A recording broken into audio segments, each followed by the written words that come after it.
यह कहानी बहुत ही पुरानी है। उस समय महात्मा गौतम बुद्ध पूरे भारतवर्ष में घूम घूम कर बौद्ध धर्म की शिक्षाओं का प्रसार कर रहे थे। धर्म प्रचार के सिलसिले में वे अपने कुछ अनुयायियों के साथ एक गांव में घूम रहे थे। काफी देर तक भ्रमण करते रहने से उन्हें बहुत प्यास लग गई थी। प्यास बढ़ता देख उन्होंने एक शिष्य को पास के गांव से पानी लाने के लिए कहा। शिष्य जब गांव में पहुंचा तो उसने देखा कि वहां एक छोटी सी नदी बह रही है, जिसमें काफी लोग अपने वस्त्र साफ कर रहे थे और कई अपने गायों को नहला रहे थे।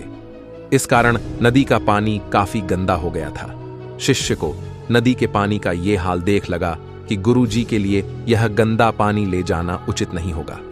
इस तरह वह बिना पानी के ही वापस आ गया। लेकिन इधर गुरुजी का तो प्यास से गला सूखा जा रहा था, इसलिए पुनः उन्होंने पानी लाने के लिए दूसरे शिष्य को भेजा। इस बार वह शिष्य उनके लिए मटके में पानी भरकर लाया। यह देख महात्मा बुद्ध थोड़ा आश्चर्यचकित हुए। उन्होंने शिष्य से पूछा, गांव में बहने वाली नदी का पानी तो गंदा था, फिर यह पानी कहां से लाए? शिष्य बोला, हाँ गुरुजी, उस नदी का जल सही में बहुत गंदा था, परंतु जब सभी अपना कार्य खत्म करके चले गए तब मैंने कुछ देर वहां ठहरकर पानी में मिली। मिट्टी के नदी के तल में बैठने का इंतजार किया। जब मिट्टी नीचे बैठ गई तो पानी साफ हो गया, वही पानी लाया हूं।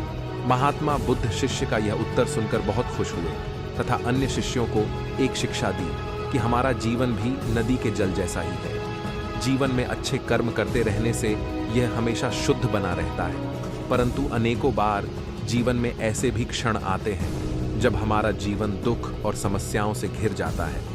ऐसी अवस्था में जीवन समान यह पानी भी गंदा लगने लगता है। मित्रों, इसलिए हमें जीवन में दुहक और बुराइयों को देखकर अपना साहस नहीं खोना चाहिए और धैर्य रखना चाहिए। गंदगी समान ये समस्याएं स्वयं ही धीरे धीरे खत्म हो जाती हैं। स्टोरी 2। अपने दुखों का कारण आप ही हैं।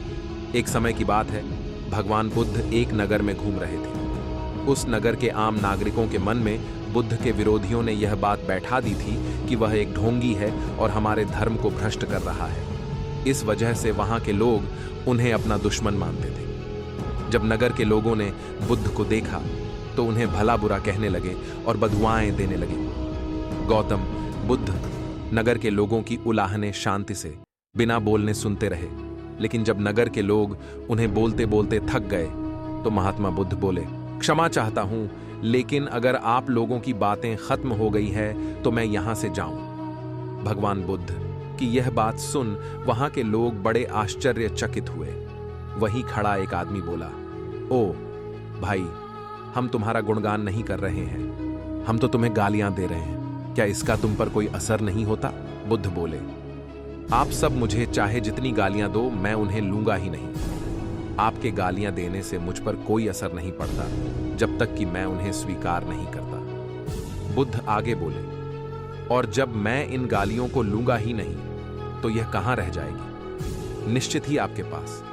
मित्रों, बुद्ध के जीवन का यह छोटा सा प्रसंग हमारे जीवन में एक नया परिवर्तन ला सकता है, क्योंकि बहुत से लोग अपने दुखों का कारण दूसरों को मानते हैं, जो कि अच्छी बात नहीं है। ऐसा कर हम स्वयं के लिए गड्ढा खोद रहे होते हैं। ये सब हम पर निर्भर है कि हम लोगों के नेगेटिव बातों को कैसे लेते हैं, उन्हें स्वीकार कर रहे हैं या नकार रहे हैं। स्टोरी 3।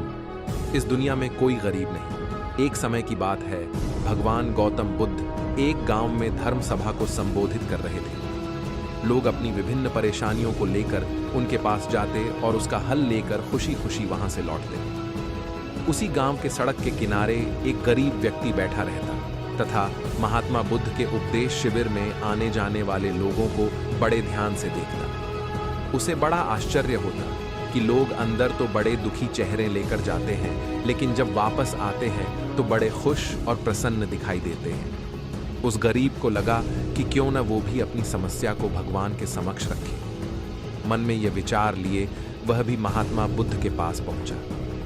लोग पंक्तिबद्ध खड़े होकर अपनी समस्या को बता रहे थे।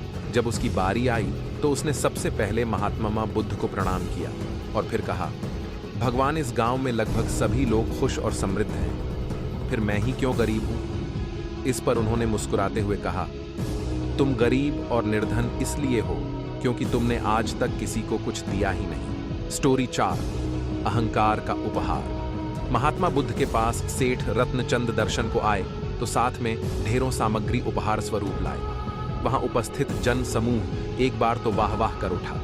सेठ रत्नचंद का सिर तो गर्व से तना जा रहा था। बुद्ध के साथ वार्तालाप प्रारंभ हुआ तो सेठ ने बताया कि इस नगर के अधिसंख्य चिकित्सालयों, विद्यालयों और अनाथालयों का निर्माण मैंने ही कराया है।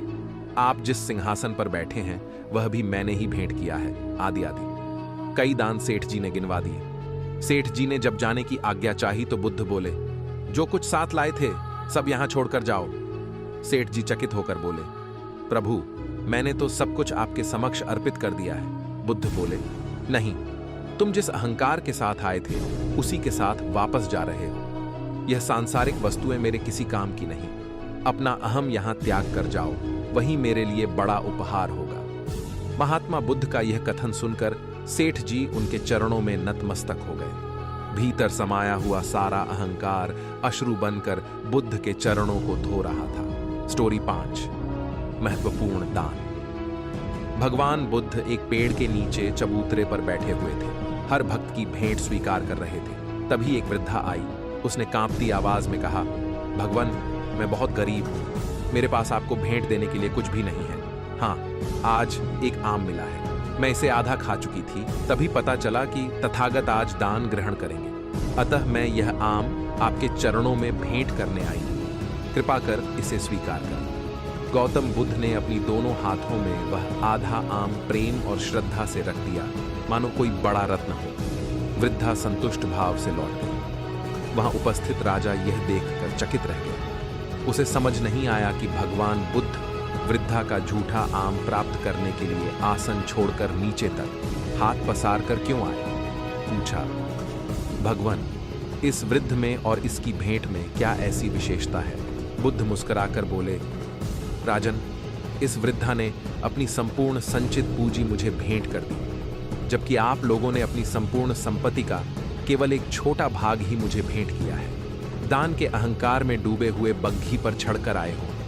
वृद्धा के मुख पर कितनी करुणा और कितनी नम्रता थी। युगों युगों के बाद ऐसा दान मिलता है। फ्रेंड्स, हमें उम्मीद है कि आप सभी दोस्तों को ये सभी स्टोरी पसंद आई होगी। अगर अच्छी लगी हो तो हमें मोटिवेट करने के लिए कृपया लाइक, शेयर और सब्सक्राइब कर लें। Thanks for watching this video.